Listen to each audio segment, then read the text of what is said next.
Bonjour à toutes et à tous, bienvenue dans Culture Monde, le magazine international de France Culture, préparé avec Mélanie Chalandon, Gwendoline Troiano, Bertie Bourdon et Barthélémy Gaillard, réalisé par Vivian Lecuivre, et à la technique ce matin, c'est Étienne Rouche.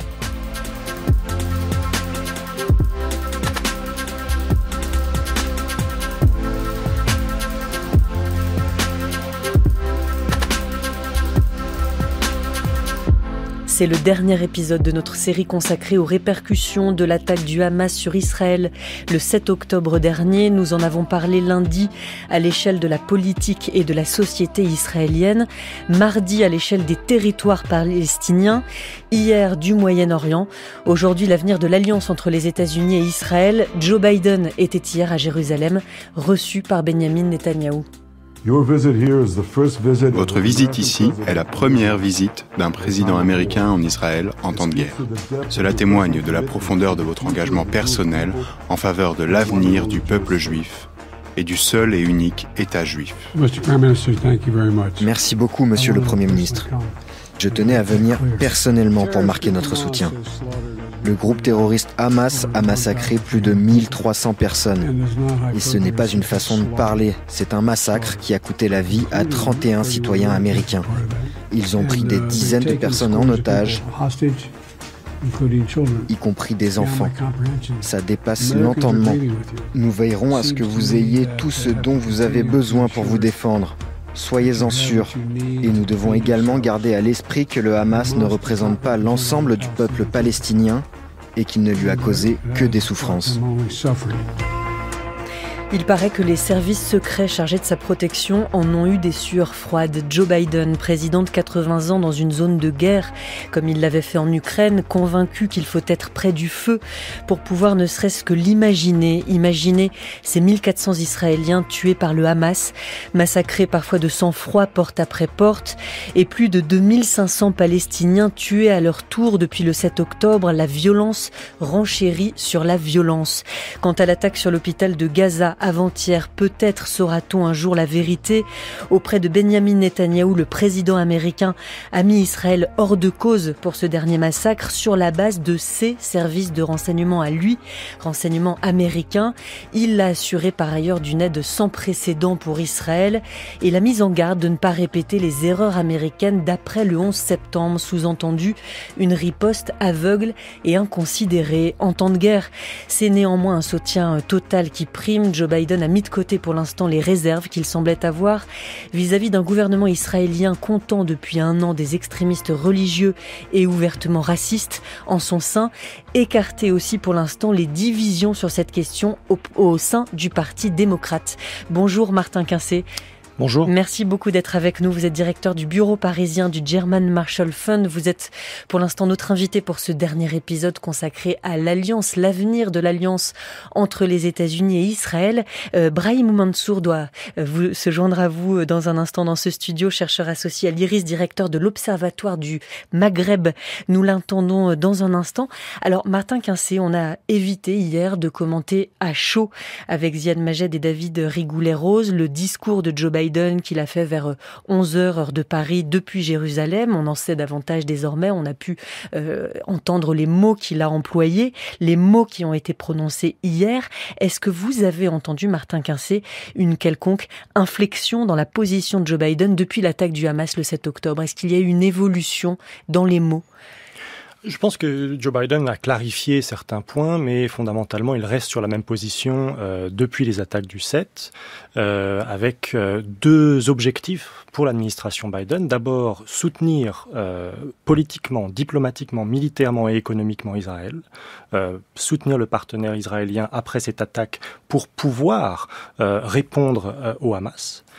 Mais également, et ça on l'entend peut-être à demi-mot parfois dans le discours public, mais on sait que c'est un point très important des discussions qu'ils ont en privé, également contenir le conflit pour qu'il ne puisse pas devenir un conflit majeur pour tout le Moyen-Orient, voire même au-delà.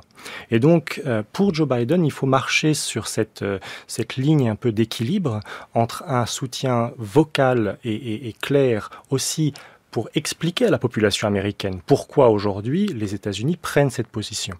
Mais en même temps, avoir une action qui permet aux États-Unis d'éviter un embrasement général. Pour Joe Biden, les lignes profondes de sa politique étrangère ne changent pas. Il n'est pas question d'impliquer les États-Unis dans une nouvelle guerre au Moyen-Orient. Ça, c'est absolument hors de question. Il n'est pas question d'ouvrir un nouveau chapitre après le traumatisme américain, faut l'appeler ainsi, post du 11 septembre. Comment vous l'avez entendu, cette mise en garde, cet avertissement fait par Joe Biden à Benjamin Netanyahou de ne pas surréagir comme l'avait fait le gouvernement républicain à l'époque, le 11 septembre 2001, après le 11 septembre. Je pense qu'il est vrai que dans les médias américains, très vite, on a fait cette comparaison avec le 11 septembre. D'abord pour le choc que cela a représenté pour la société israélienne par rapport au choc que les Américains avaient subi en 2001. Ensuite, on a finalement tiré cette métaphore en disant il y a eu une surréaction de l'administration Bush, il y a eu un certain nombre d'erreurs stratégiques, politiques qui ont été faites, une catastrophe humanitaire en Irak, en Afghanistan. Prenons exemple sur ces erreurs et finalement évitons le pire dans ce cas-là. Je pense que dans le dialogue entre États-Unis et Israël, ce n'est pas forcément un message qui passe très bien. Simplement parce que la situation d'Israël aujourd'hui n'est pas du tout la même que la situation des États-Unis au lendemain du 11 septembre. Pourquoi ? Parce qu'au lendemain du 11 septembre, très clairement, la sécurité des États-Unis, la survie des États-Unis n'était pas mise en danger au même niveau que ce que Israël ce à quoi Israël doit répondre aujourd'hui. Lorsque des ministres iraniens appellent à détruire Israël, lorsque l'on sait qu'un autre front pourrait s'ouvrir au nord d'Israël, ce sont des considérations très différentes que celles auxquelles l'administration Bush a dû faire face en 2001-2002. Joe Biden a-t-il employé le mot de cessez-le-feu, mot qui semblait banni ces derniers temps dans les discours des officiels américains? Pourquoi d'ailleurs on reproche ou on remarque qu'Anthony Blinken a été surpris en train d'effacer un tweet qu'il venait de faire où il avait employé ce mot de cessez-le-feu? Pourquoi est-ce qu'on ne l'entend pas dans les discours? Est-ce qu'il a été prononcé hier? Alors pour moi, le mot de cessez-le-feu, en fait, c'est une sorte c'est un faux piège que certains veulent utiliser contre l'administration Biden pour dire vous demandez à la victime, à celui qui a été agressé, de ne pas répondre. Ce serait ça finalement qu'un certain nombre de républicains mettent en avant avec l'utilisation du terme cessez-le-feu. Pour les États-Unis, encore une fois, il ne fait aucun doute que le soutien total à Israël se fait en parallèle de l'objectif de contenir le conflit et d'empêcher cet embrasement. Il va falloir faire ce pas de deux pour les États-Unis, ce qui n'est pas sans rappeler la position de l'administration Biden vis-à-vis de l'Ukraine depuis le début de la guerre. Martin Quincé, on ne va évidemment pas résoudre depuis notre studio parisien la question de savoir qui a tiré sur l'hôpital de Gaza, dans le centre-ville de la ville de Gaza il y a 2 jours, s'il s'agit d'un missile israélien ou s'il s'agit d'une roquette du djihad islamique qui aurait explosé au-dessus de l'hôpital et qui serait tombée par morceaux sur l'hôpital. Joe Biden lui a privilégié cette seconde thèse qui est la version israélienne. Sur la base de quoi? Est-ce que ce sont ses services à lui qui le lui ont dit ou qui lui ont montré certains documents le laissant penser, ou est-ce que Joe Biden parle sur la base de ce que lui ont dit les services israéliens? Non, je ne pense pas qu'il faille imaginer aujourd'hui que Joe Biden prenne une position publique sur un dossier aussi sensible, simplement en réponse ou en acceptant des informations que lui donnerait Israël. Il est évident que les États-Unis, les services de renseignement, les services militaires américains sont également là pour fournir à Joe Biden les informations nécessaires. Ce qui est intéressant depuis cette tragédie, c'est que l'on a vu Joe Biden d'abord prendre une position, dire les images que j'ai vues tendent à confirmer la position israélienne. Aujourd'hui, ce n'est plus le discours. Aujourd'hui, c'est très clairement, ce n'est pas Israël derrière derrière la destruction de l'hôpital, et au contraire, c'est bien une roquette palestinienne. Donc il a confirmé cette position. Bonjour Brahim Oumansour. Bonjour. Merci de nous avoir rejoints dans ce studio. Vous êtes chercheur associé à l'IRIS, directeur de l'Observatoire du Maghreb. Nous étions en train avec Martin Quincé d'analyser les mots qui ont été employés hier par Joe Biden lors de sa visite en Israël, lors de sa rencontre avec Benjamin Benjamin Netanyahou. Peut-être un point sur ces centaines d'Américains binationaux coincés dans la bande de Gaza dont il a été question hier lorsqu'il s'est agi d'évoquer l'ouverture du passage de Rafah pour l'aide humanitaire. Qui sont-ils, ces Américains binationaux, qui sont au nombre de 200, 300 à peu près, c'est ça? Oui, alors pour le moment, on n'a pas... j'ai personnellement pas des informations très précises, mais on peut imaginer des israélo-américains qui donc parmi les otages, mais il y a aussi une présence au niveau de l'aide humanitaire, donc des ONG parmi lesquelles on pourrait imaginer donc la présence de différents niveaux je dirais de cadres ou de personnel appartenant soit au sein de l'ONU ou des ONG humanitaires qui opèrent sur le terrain depuis des années. Donc les États-Unis ont annoncé avec l'Égypte cette nuit que ça y est, l'aide humanitaire allait pouvoir passer. Est-ce que Joe Biden voulait s'assurer que cette aide ne profite pas au Hamas? Est-ce qu'on sait quelles solutions ont été trouvées? Et c'est toute la question de la présence de Biden et je dirais avant lui de Blinken, c'est de faire tout ce qui est du possible d'isoler le Hamas au sein de la région, mais en même temps s'assurer de la médiation des États voisins. Le Qatar, on a cité l'Égypte, le Qatar notamment font partie des pays qui sont, je dirais, le plus pressentis pour jouer ce rôle. Et cette aide humanitaire du côté américain va jouer deux rôles. Le premier, c'est de permettre, pourquoi pas, une négociation avec le Hamas pour la libération ne serait-ce que de quelques otages, et aussi permettre d'évacuer des étrangers, donc des Américains, mais aussi des Européens présents, mais en même temps, en contrepartie de cette aide également, envoyer un message au niveau régional, notamment aux populations, aux États arabes, qu'il y a quelque chose de gagné sur le plan diplomatique lorsqu'on considère le camouflet diplomatique de ces deux visites. Le camouflet diplomatique, puisque la Jordanie a finalement annulé la visite qui était prévue de Joe Biden à Amman avec des officiels et même le président égyptien Al-Sisi et le président de l'autorité palestinienne Mahmoud Abbas. Il s'agissait de cette visite, d'isoler aussi le Hamas, parce qu'il faut préciser, Martin Quincé, que comme les États-Unis ont placé le Hamas depuis bien longtemps sur la liste des organisations terroristes, ils n'ont aucun interlocuteur au Hamas. Ils doivent à chaque fois passer par des médiateurs pour leur parler. Absolument, et c'est en cela que les partenaires de la région, les différentes nations arabes qui peuvent jouer ce rôle de médiation, ont un levier pour dire à l'administration Biden: vous avez tout intérêt aussi à nous écouter, puisque nous avons les outils pour vous aider aussi dans cette crise. Donc, je pense que la décision de la Jordanie ou même la position aujourd'hui de l'Égypte, c'est d'abord une manière de tirer le plus possible des États-Unis, parce que les États-Unis ont besoin de ces nations pour résoudre cette guerre. Et si la Jordanie est annulée, pourquoi? Est-ce que c'est qu'ils n'ont plus confiance par ailleurs en la capacité de médiation des États-Unis? Et est-ce que les États-Unis, qui avaient ce rôle de médiateur lors des accords d'Oslo, lors des accords de Camp David, doivent toujours avoir ce rôle-là, se donnent toujours ce rôle de médiateur dans le conflit?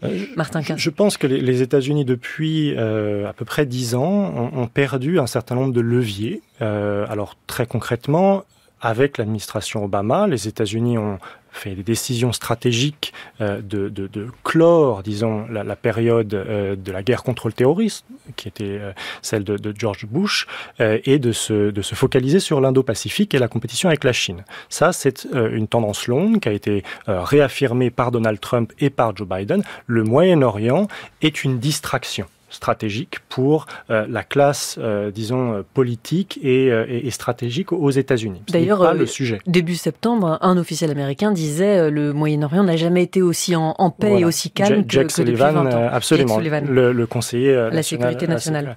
Il y a en plus de cela une présence militaire américaine qui a énormément décru Au plus haut des guerres en Irak et en Afghanistan, il y avait plus de 100 000 soldats américains en Afghanistan, 170 000 soldats américains en Irak. Aujourd'hui, il y a une présence d'environ 30 000 soldats dans l'ensemble de la région.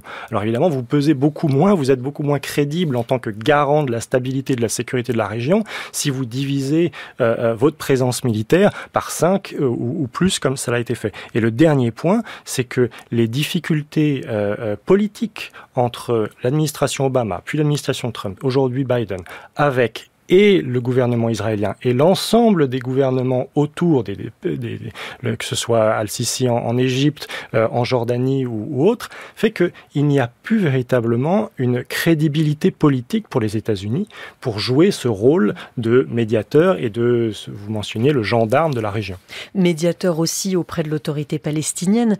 Brahim Mansour, quelles étaient depuis quelque temps les relations ou quelles sont toujours les relations entre le gouvernement américain de Joe Biden qui a succédé à Donald Trump, mais Trump avait fait fermer le bureau de l'OLP, l'Organisation de libération de la Palestine, à Washington.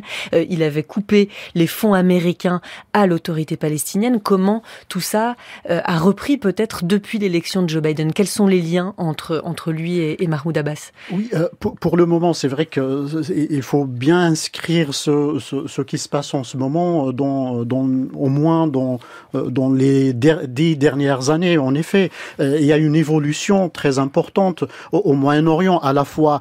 Moi, j'irais plutôt vers une nuance vis-à-vis du recul ou de l'abandon américain de la région.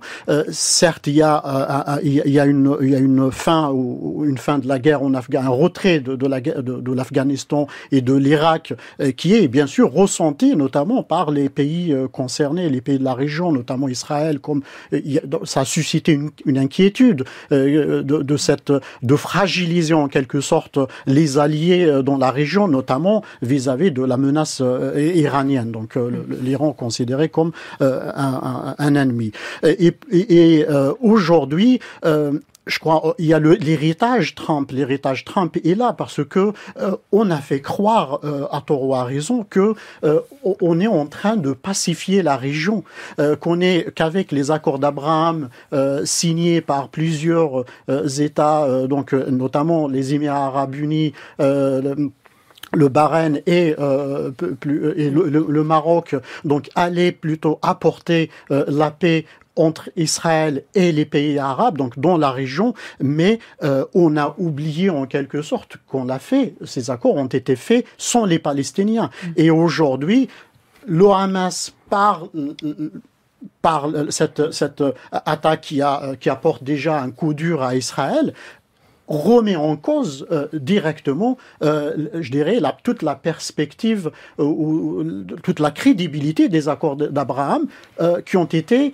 portés par les États-Unis assumés également par Biden, qui a cherché à aussi normaliser ou, je dirais, pousser à la médiation ou encourager la normalisation entre l'Arabie saoudite et Israël, considéré par Biden comme un succès diplomatique futur. Martin Quincé, comment a été pris, entre guillemets, aux États-Unis le fait que l'Arabie saoudite a pour l'instant gelé ce processus de rapprochement avec Israël, initié en effet par le gouvernement Trump, mais que le gouvernement Biden avait très sérieusement repris en main?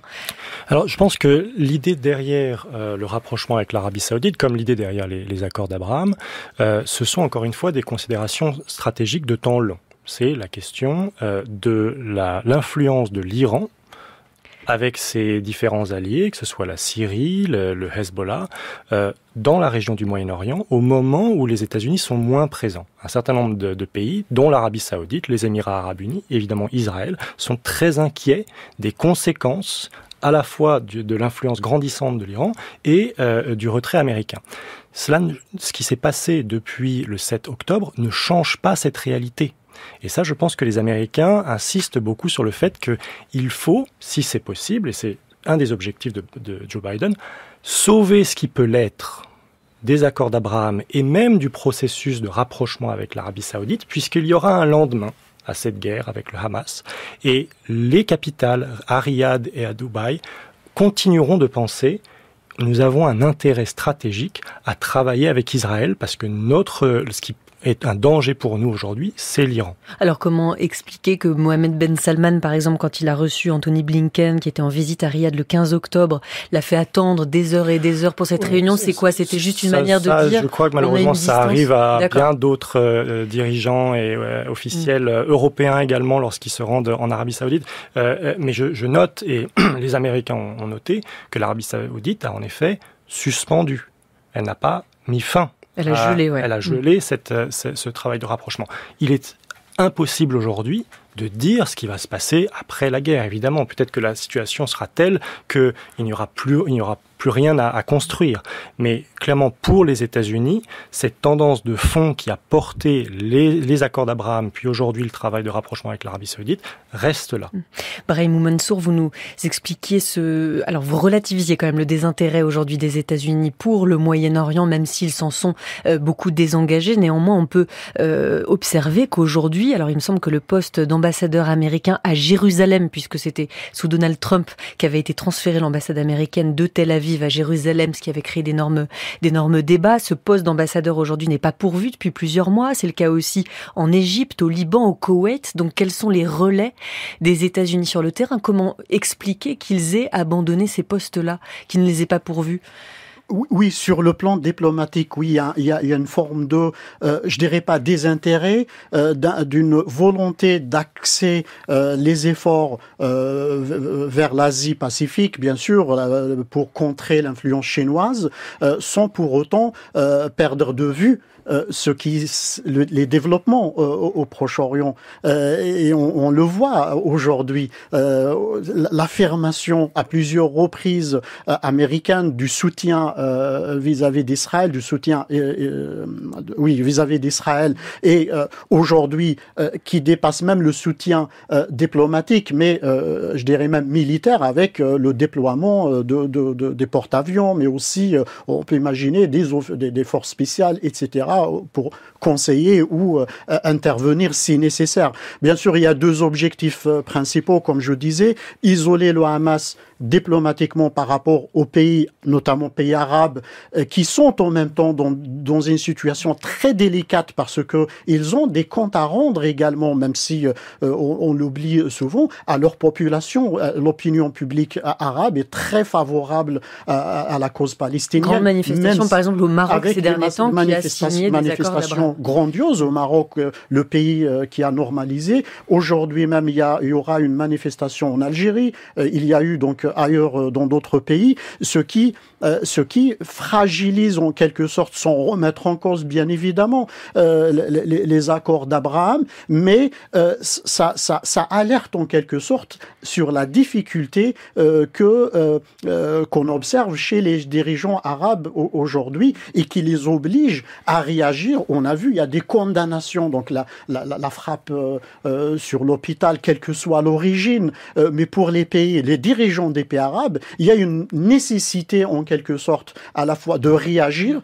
et de soutenir la cause palestinienne, mais surtout de rappeler qu'il y a derrière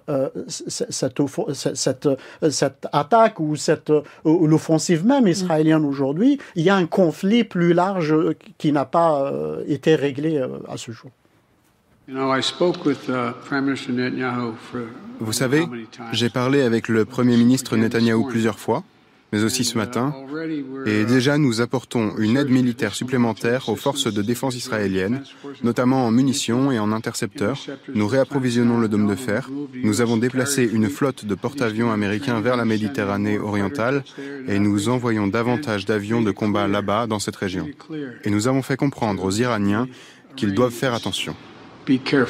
Joe Biden le 11 octobre à la Maison-Blanche lors d'une rencontre avec la communauté juive de Washington. Où en est à ce jour, Martin Quincé, le déploiement de forces américaines en Méditerranée? Vous avez commencé à l'évoquer tout à l'heure, ce groupe aéronaval de l'USS Gerald Ford, par exemple, qui a quitté la Virginie, la Norfolk Naval Station samedi dernier. Est-ce qu'elle est arrivée sur place? Qu'est-ce qu'on sait aujourd'hui précisément du déploiement américain? Alors oui, on sait que ce sont des forces qui sont arrivées, que de nouvelles forces seront également envoyées dans la même région.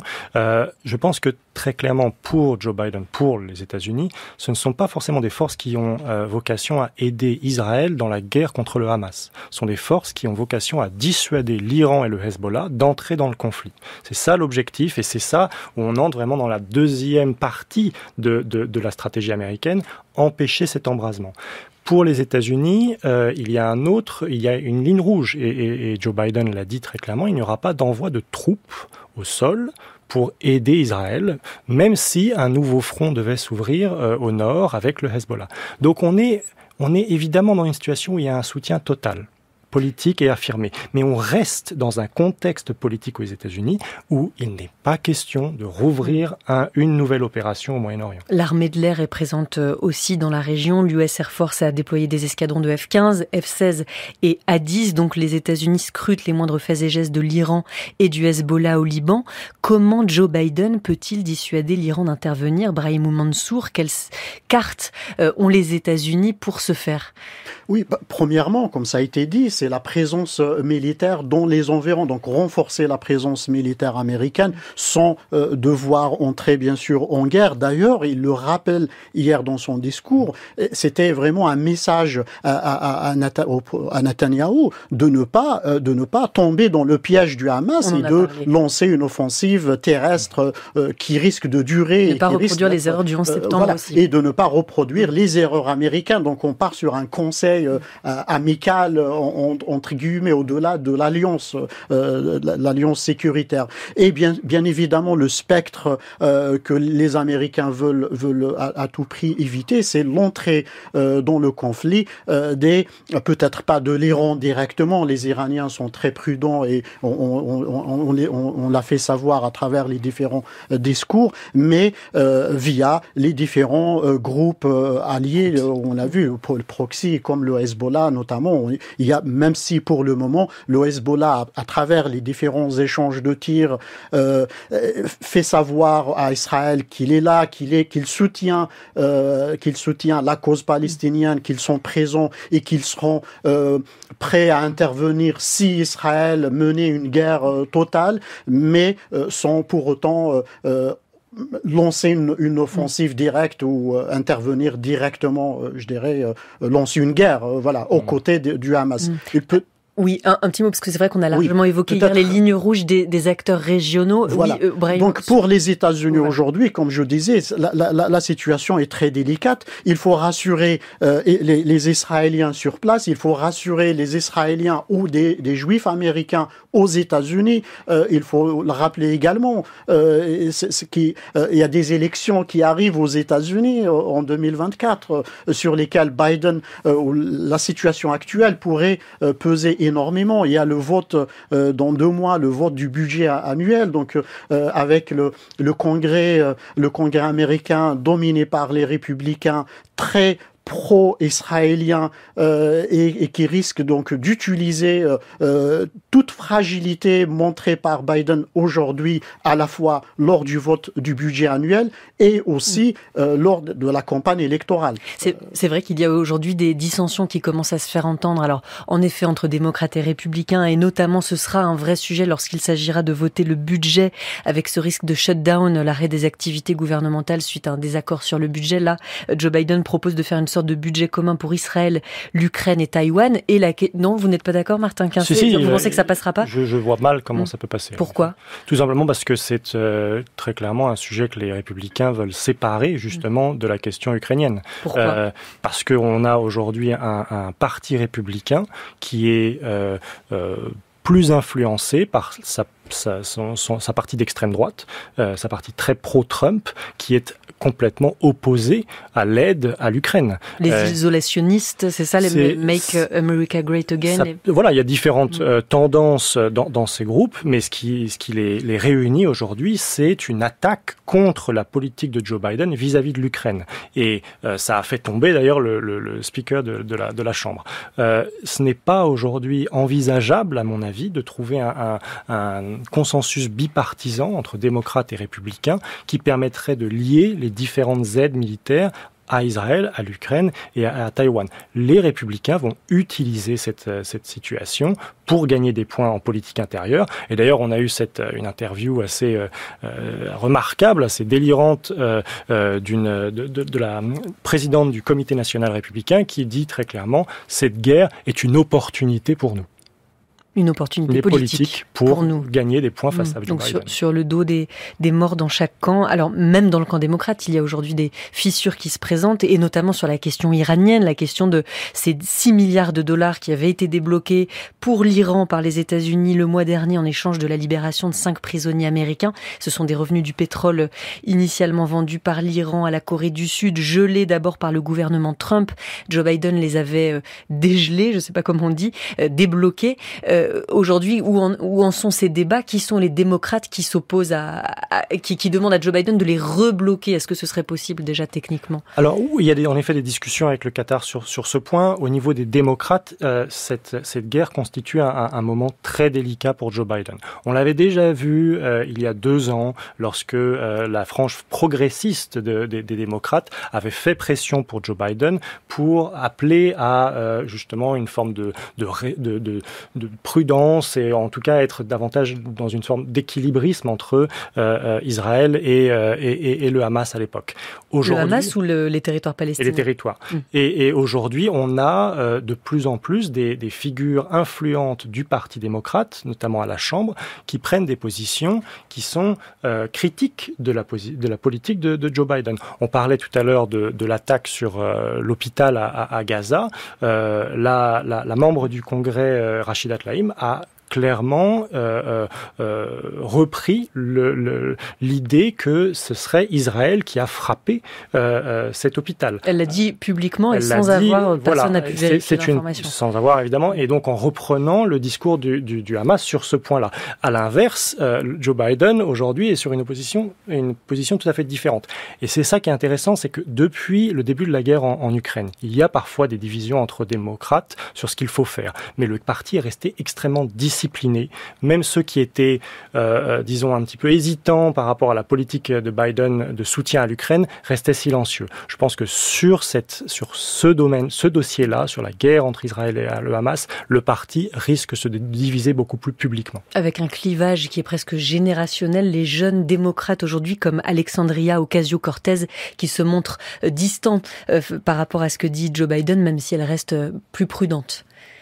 I've made very clear that Hamas's attack is absolutely horrific and that J'ai clairement indiqué que l'attaque du Hamas est absolument horrible et que nous devons tenir compte de tous les habitants de la région, de toutes les familles touchées et de cette violence terrifiante. C'est une situation incroyablement traumatisante pour les Israéliens, en particulier samedi, et pour les Palestiniens qui subissent les réalités de l'occupation depuis des décennies. Et je pense qu'il faut qu'il y ait de la place pour une discussion, que nous puissions avoir cette vraie conversation, cette conversation nuancée qui tienne compte de l'humanité de chacun. Alexandria Ocasio-Cortez qui demande aujourd'hui une conversation nuancée. Alors, entre parenthèses, je me rappelle qu'il y a 2 ou 3 ans, elle avait refusé de participer à un hommage à Yitzhak Rabin, travailliste israélien, ancien faucon certes, mais le premier à avoir fait alliance avec des parlementaires palestiniens. Donc, elle n'acceptait pas tellement, elle, la discussion. Aujourd'hui, elle appelle à une discussion sur ces questions. Brahim Mansour, l'aile gauche du Parti démocrate, c'est vrai, moins prompte à soutenir Israël de façon inconditionnelle. C'est comme ça qu'il faudrait le dire? Oui, c'est vrai qu'il y a plusieurs divisions, je dirais, plusieurs groupes. Il y a bien sûr ceux qui soutiennent de façon inconditionnelle Israël et la sécurité de l'État israélien et des Israéliens.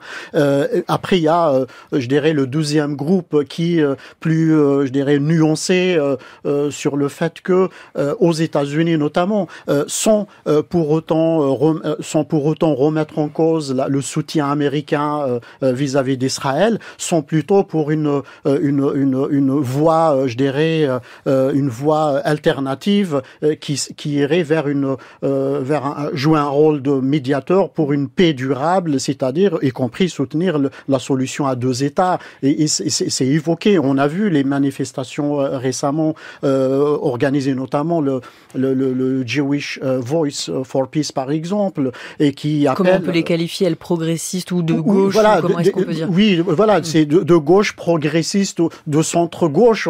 C'est vrai que vu de France, c'est un peu difficile de les qualifier. On dirait plutôt, d'un point de vue français, de centre-gauche, et qui sont très favorables à une médiation plutôt équilibrée vers une solution, comme je disais, plus fondée sur la solution la création d'un État palestinien à côté de l'État israélien. Option que Donald Trump avait complètement écartée d'ailleurs dans son plan pour la paix présenté en janvier 2020, auquel n'avait pas été associée l'autorité palestinienne et qui validait par ailleurs les projets de colonisation en Cisjordanie. C'est vrai qu'aujourd'hui, Joe Biden reprend cette terminologie de la solution à deux États qui est mise en cause aujourd'hui, y compris par le camp de la paix dans les territoires palestiniens et en Israël. Mais Martin Quincé, vous vouliez ajouter quelque chose? Juste sur les divisions démocrates, un point qui est intéressant.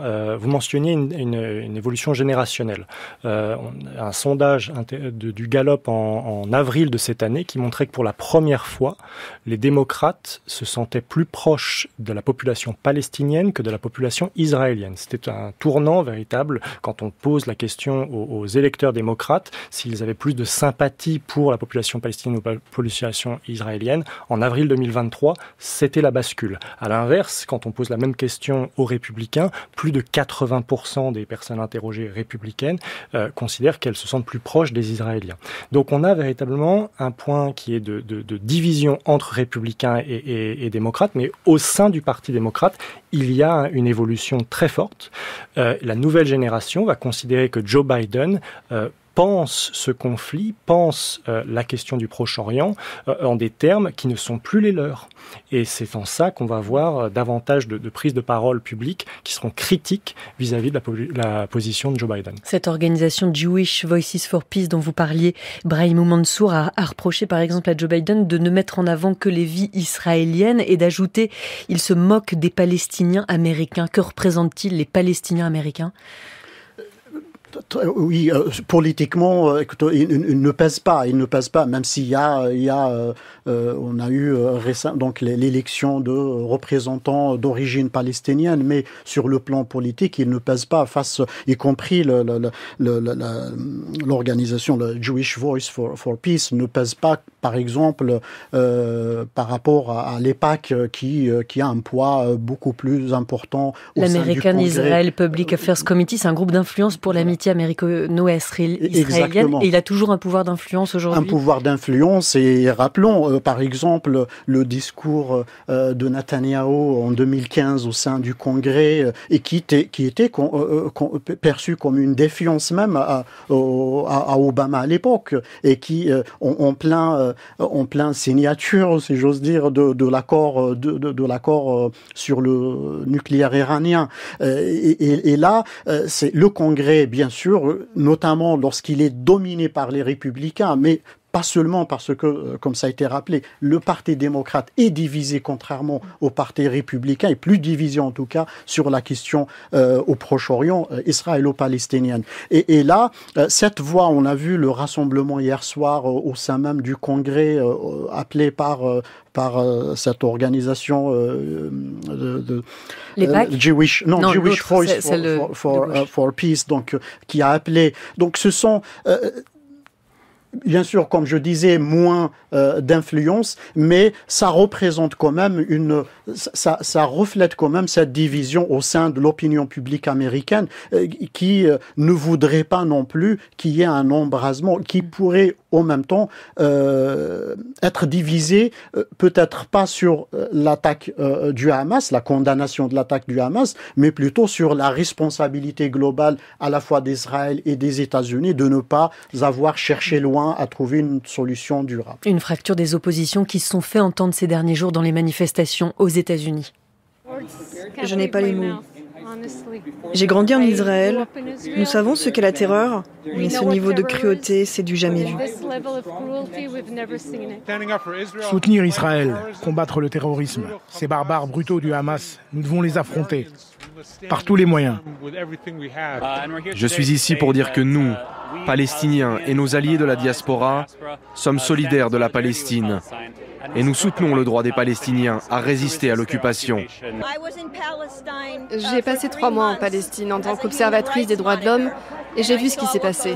Je suis très en colère contre le gouvernement américain qui les finance. Nous les finançons. C'est la seule raison pour laquelle Israël peut faire ce qu'elle fait. Je ne suis pas contre le peuple juif, je suis contre la violation des droits de l'homme. Des témoignages de manifestants recueillis à New York le 12 octobre dernier par France 24. Vous écoutez Culture Monde, le dernier épisode de notre série consacrée aux répercussions de l'attaque du Hamas sur Israël le 7 octobre dernier. Aujourd'hui, l'avenir de l'alliance entre les États-Unis et Israël. Nous sommes toujours avec nos deux invités, Brahimou Mansour et Martin Quincé. Martin Quincé, c'est vrai que on a expliqué lundi dans notre premier épisode sur la politique et la société israélienne comment l'attaque du Hamas, ce choc, ce 11 septembre, comme vous le disiez vous-même tout à l'heure, c'est le terme repris aussi en Israël, avait uni la société israélienne derrière Benyamin Netanyahou. Alors pour un temps, il n'est pas exempt de critiques, notamment dans la presse de gauche, sur les défaillances des services de renseignement, mais en tout cas une sorte d'unanimité sur une riposte. Il faut répondre au Hamas, en tout cas, au Hamas en tant que tel. Aux États-Unis, on a l'impression qu'entre les communautés juives, au sein de la communauté juive, cette unanimité n'est pas de mise. Alors oui, la communauté juive aux États-Unis représente un peu plus de 2% de l'électorat total. Donc c'est évidemment une très petite minorité. Parmi ces 2%, plus de 70% votent démocrate. C'est une communauté qui est parmi les communautés les plus, ce qu'on appellerait libérales aux États-Unis, c'est-à-dire de gauche. Et par ailleurs, c'est intéressant de voir que le président américain préféré des Juifs américains, c'est Bill Clinton et Barack Obama. Barack Obama, malgré son travail sur l'accord avec l'Iran, reste une figure adorée par une très grande partie des Juifs américains. Et ce qui est intéressant de noter, c'est au contraire je ne dirais pas forcément une fracture, mais une distance entre la population juive américaine et Israël, qui s'est fait de plus en plus forte à mesure que la politique israélienne est allée de plus en plus vers la droite, et que Benjamin Netanyahou a, notamment dans le discours de 2015 qu'on mentionnait tout à l'heure, très clairement joué des divisions entre démocrates et républicains pour avancer ses propres intérêts. Et donc, si vous êtes aujourd'hui démocrate, comme je le disais tout à l'heure, vous avez tendance à davantage vous sentir proche des Palestiniens.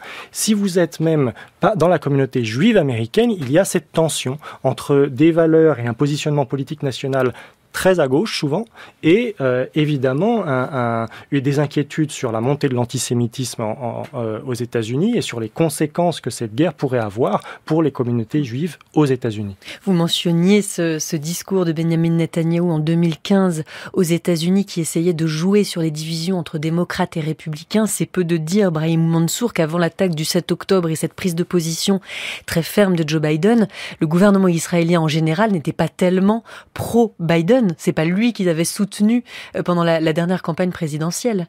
Tout à fait. On se souvient également lors de l'investiture ou l'entrée de Biden à la Maison-Blanche, et il a fait attendre Netanyahou longtemps. On se fait attendre beaucoup en diplomatie. Voilà. Et il a fait attendre longtemps pour l'appel téléphonique le traditionnel entre les deux chefs d'État et de le rassurer comme l'avaient fait ses prédécesseurs. Rassurer de la continuité du soutien américain vis-à-vis d'Israël. Et bien évidemment, la question israélienne aux États-Unis divise avec l'évolution de la politique intérieure israélienne. La montée de l'extrême droite ne passe pas chez beaucoup chez beaucoup de juifs, notamment de juifs américains, et qui sont sensibles à la fois sensibles à la gauche israélienne, à l'évolution de la gauche israélienne, au recul de la gauche israélienne en Israël, mais aussi plus globalement à la situation politique régionale. Donc, et là, avec la montée de l'extrême droite, comme je disais, Biden avait avait misé, Avec la montée de l'extrême droite, Joe Biden avait plutôt s'était mis en retrait. Voilà, il n'avait pas Biden reçu s'était mis en Benjamin retrait Netanyahou par rapport au gouvernement Netanyahou, sans, bien sûr, il faut le rappeler, sans remettre en cause les relations entre les deux États. Mais c'était un message qui aujourd'hui, j'imagine, est la situation actuelle, le conflit actuel, rapproche les deux chefs d'État. On a vu l'accueil chaleureux par Netanyahou de la visite de Biden et le soutien direct, bien sûr, affiché à Netanyahou. Dans un contexte très particulier, bien sûr, de crise et de guerre, avec ce sujet de discorde qui a quand même opposé les deux hommes, Joe Biden et Benjamin Netanyahou, pendant de longs mois. Martin Quincé, c'est la politique de colonisation, d'annexion de territoire en Cisjordanie. D'ailleurs, à une époque, cette colonisation était soutenue financièrement et très activement par des milliardaires américains. Sheldon Adelson, par exemple, qui est mort depuis. Est-ce qu'il y a encore de l'argent des États-Unis pour soutenir cette colonisation ? Alors, le soutien américain aujourd'hui à la politique de Benjamin Netanyahou, notamment dans les territoires, c'est un soutien qui vient principalement des évangéliques blancs. Ce n'est pas un soutien de la population juive américaine. Les évangéliques blancs représentent environ 25% de l'électorat américain. C'est plus que tout l'électorat noir américain et tout l'électorat hispano-américain ensemble. C'est une force politique absolument considérable qui est, dans leur immense majorité, un soutien pour le Parti républicain. Et c'est là qu'on va trouver des personnes qui vont soutenir une politique la plus offensive, disons, de soutien à la droite et à l'extrême droite israélienne. Et c'est aussi pour ça que pour Joe Biden, c'est une position difficile, puisqu'il sait très bien que ces gens-là sont ses ennemis politiques ou ses adversaires politiques au niveau national. Et au contraire, ils vont financer les primaires républicaines, ils vont financer Donald Trump, Ron DeSantis, etc., en vue de novembre 2024. Pour Joe Biden, il va donc encore une fois falloir trouver cet équilibre parfait. Le risque, c'est qu'il ne sera pas crédité d'un quelconque succès dans la séquence à venir et dans la séquence passée. Le mieux que Joe Biden peut espérer, c'est d'éviter un embrasement. Éviter l'embrasement, ça ne vous fait pas marquer des points en vue de 2024. Il sera critiqué par la gauche pour avoir été trop pro-israélien, il sera critiqué par la droite pour avoir été peut-être même celui qui est responsable de cette attaque. Vous avez parlé des milliards qui avaient été dégelés pour l'Iran, quand on sait que l'Iran est évidemment un soutien du Hamas et a aidé à l'attaque. C'est pour les républicains une responsabilité démocrate. Il n'a que des coups de poing à prendre vraiment dans cette période. Peut-être un petit mot pour conclure, il nous reste 2 minutes, mais on a beaucoup entendu parler d'Israël comme d'une affaire personnelle pour Joe Biden et pour une partie de son gouvernement. Le conseiller à la sécurité nationale, Jake Sullivan, a lui-même employé cet adjectif. En quoi est-ce une affaire personnelle ? Qu'est-ce que ça veut dire exactement, Brahamou Mansour ? J'entends par une affaire personnelle la longévité de la présence Biden en tant que sénateur, en tant que président de la commission des affaires étrangères pendant plusieurs années et en tant que vice-président puis président des États-Unis, à travers lesquels, donc plusieurs même décennies, à travers lesquels il avait joué un rôle et il continue de jouer un rôle important au sein de la diplomatie américaine au Proche-Orient et donc à côté des Israéliens et au soutien d'Israël à travers les différents conflits, les différents moments de tension qu'Israël a vécu dans la région. Il raconte souvent, paraît-il, sa rencontre en 1973 quand il était encore jeune sénateur avec l'ancienne ministre israélienne Golda Meir, peu de temps avant la guerre du Kippour, et qui lui avait dit « Nous avons une arme secrète dans notre conflit avec les Arabes, nous n'avons nulle part ailleurs où aller ». Martin Quincé, Joe Biden, il a tout ce bagage, c'est avec tout ce bagage-là qu'il faut comprendre aujourd'hui les mots qu'il emploie. Oui, alors évidemment les présidents américains jouent toujours un peu de cette corde très émotionnelle et très personnelle, et ça on le sait. Dans le cas de Joe Biden, cela explique, on revient à la question générationnelle au sein du Parti démocrate, une expérience qui est différente que celle des jeunes élus à la Chambre qui ont entre 30 et 40 ans et qui n'ont pas la même résonance historique par rapport au destin d'Israël.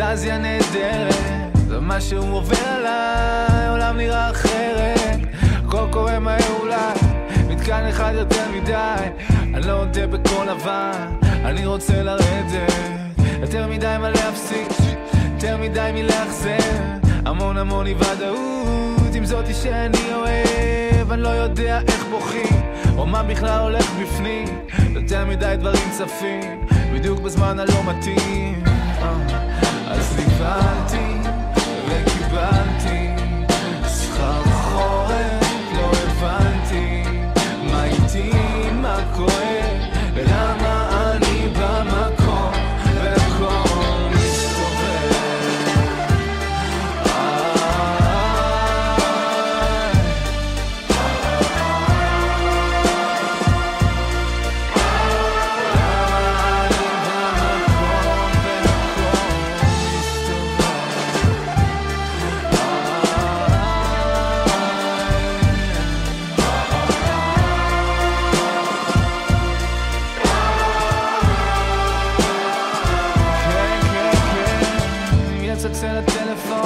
שחפשו אותי מחר, חלסים הטלפון, כוסמק מה נסגר, בוא אלינו למסך, בוא תהיה כוכב מוצלח, מנחה יפה חיוך מושלם, ילדים נופלים בפח, ויש לי חום ואין לי חום, הלב שלי דופק על 100, סליחה לא איתך היום, בדיוק עסוק בלהשתגע, משהו כואב עכשיו, אל תבדוק באינטרנט, עשה טובה ולך תשכב, או הלכת כבר לאינטרנט, אז נבהלתי וקיבלתי שכר חורק, לא הבנתי מה איתי, מה כואב, למה אני במקום והכל מסתובב.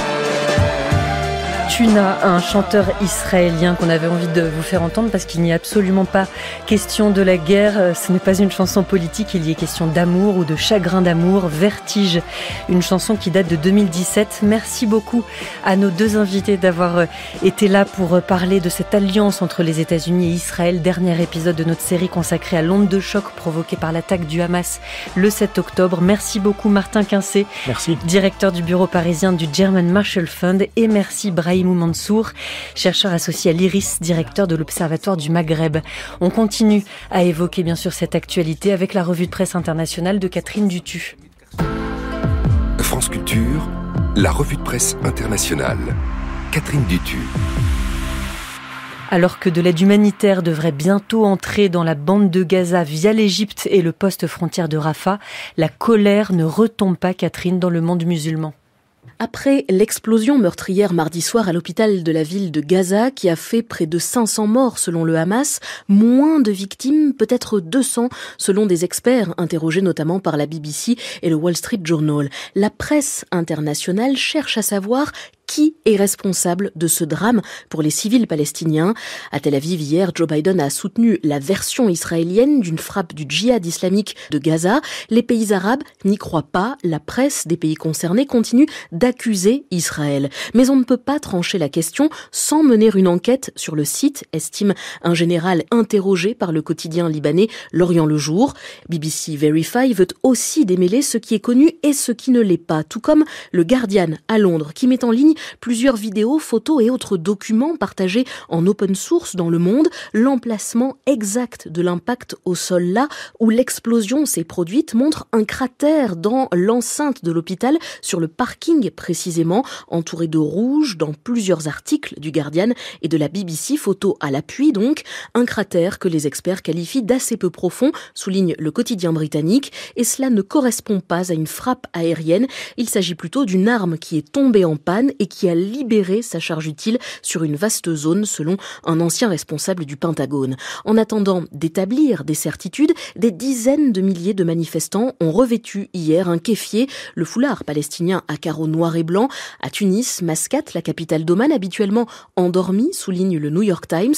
Au Maroc et à Bahreïn, les manifestants pro-palestiniens ont exigé l'annulation de la normalisation de leur gouvernement avec Israël. Et puis au Liban, pression contre l'ambassade des des États-Unis, accusé par les manifestants de permettre la brutalité d'Israël envers les civils dans la bande de Gaza. Le Liban qui voit à sa frontière sud avec Israël des échanges de tirs quotidiens entre l'armée israélienne et le Hezbollah libanais soutenu par l'Iran. Nous sommes entre le marteau israélien et l'enclume du Hezbollah, écrit le quotidien libanais L'Orient le Jour. Et dans ce piège infernal, nous n'avons ni État ni homme d'État pour nous protéger. La situation au Proche-Orient pèse aussi sur la foire du livre de Francfort qui a ouvert ses portes hier. Le plus grand rendez-vous mondial de l'édition, divisé depuis mardi soir en Allemagne, depuis le discours prononcé lors de la cérémonie d'ouverture par le philosophe slovène Slavoj Žižek, dont le pays est à l'honneur cette année du salon littéraire. S'il a condamné sans réserve l'attaque terroriste du Hamas contre Israël, comme le rappellent la Süddeutsche Zeitung et la Frankfurter Rundschau, Slavoj Žižek a ensuite regretté le soupçon et les accusations d'antisémitisme ou de soutien au terrorisme proférées contre ceux qui demandent à analyser le contexte général. Mais c'est un relativisme abject et une banalisation du terrorisme, a notamment dénoncé le maire social-démocrate de Francfort en quittant la salle mardi soir. Le débat avait déjà commencé bien avant tout cela, relève la Süddeutsche Zeitung et la Frankfurter Allgemeine Zeitung, avec le report de la remise de prix à l'autrice palestinienne Adania Shibli et la réaction d'exposants venus de pays à majorité musulmane. Die jüngste Eskalation in Nahost überschattet auch den Auftakt zur Frankfurter Buchmesse. La Malaisie a annoncé mardi qu'elle ne participerait pas à la foire du livre de Francfort, explique la Frankfurter Allgemeine Zeitung, à cause du report de la remise de prix à la palestinienne Adania Shibli, accusée d'antisémitisme pour avoir parlé dans son livre intitulé Un détail mineur de viols et de meurtres perpétrés par des soldats israéliens en 1949. Des éditeurs et agents littéraires libanais, égyptiens, saoudiens, indonésiens ont également annulé leur venue à Francfort, souligne le quotidien allemand. Quant au journal Die Welt, il rappelle que l'esprit de la littérature, c'est un esprit de contradiction. La foire est un bon exercice pour l'affûter, mais les sensibilités qui accompagnent les convictions identitaires et politiques, note la Frankfurter Allgemeine Zeitung, font de l'organisation d'un tel salon axé sur la pluralité un exercice d'équilibre de plus en plus difficile. Et un tout autre sujet a retenu votre attention dans la presse internationale, Catherine. La capitale de la Guinée-Bissau a été privée d'électricité. À cause d'une facture impayée de 17 millions de dollars à un groupe turc, Car Powership. Près de 400 000 habitants à Bissau, en Afrique de l'Ouest, se sont donc retrouvés dans le noir hier. La radio portugaise TSF Radio Noticias et la BBC racontent l'impossibilité d'assurer des interventions chirurgicales dans certains hôpitaux. Le risque aussi pour des familles de voir leurs courses se périmer dans des maisons trop chaudes à Bissau, où les températures atteignent les 40 degrés. Si Car Powership, la société turque qui fournit de l'électricité à la Guinée-Bissau depuis 5 ans à partir d'un bateau, vient finalement d'accepter de rétablir l'électricité. Le ministre de l'Énergie a payé une partie de sa dette. La situation reste toujours instable, insiste TSF Radio Noticias, dans un petit pays pauvre comme la Guinée-Bissau, poursuit la BBC. Car Powership approvisionne plusieurs États africains, le Ghana, la Gambie, la Côte d'Ivoire, le Mozambique, le Sénégal et la Sierra Leone, où l'entreprise turque avait coupé le mois dernier l'électricité à Freetown en raison d'une facture impayée de 40 millions de dollars. La société turque a également signé un accord pour fournir de l'électricité à l'Afrique du Sud, affirmant qu'elle couvrira plus de 5% des besoins en électricité du pays, où l'incurie des pouvoirs publics est régulièrement dénoncée, notamment dans le quotidien Mail and Guardian, avec des Sud-Africains qui se retrouvent privés d'électricité jusqu'à 10 heures par jour. Attention donc aux impayés. Merci beaucoup Catherine Dutu. Demain, dans Culture Monde, comme chaque vendredi, vous retrouverez Mélanie Chalandon pour une table ronde d'actualité consacrée demain à une nouvelle guerre froide. Point d'interrogation, il s'agira notamment des relations entre la Chine et la Russie. Mélanie Chalandon, vous retrouverez aussi toute la semaine prochaine pour une série consacrée au Vatican.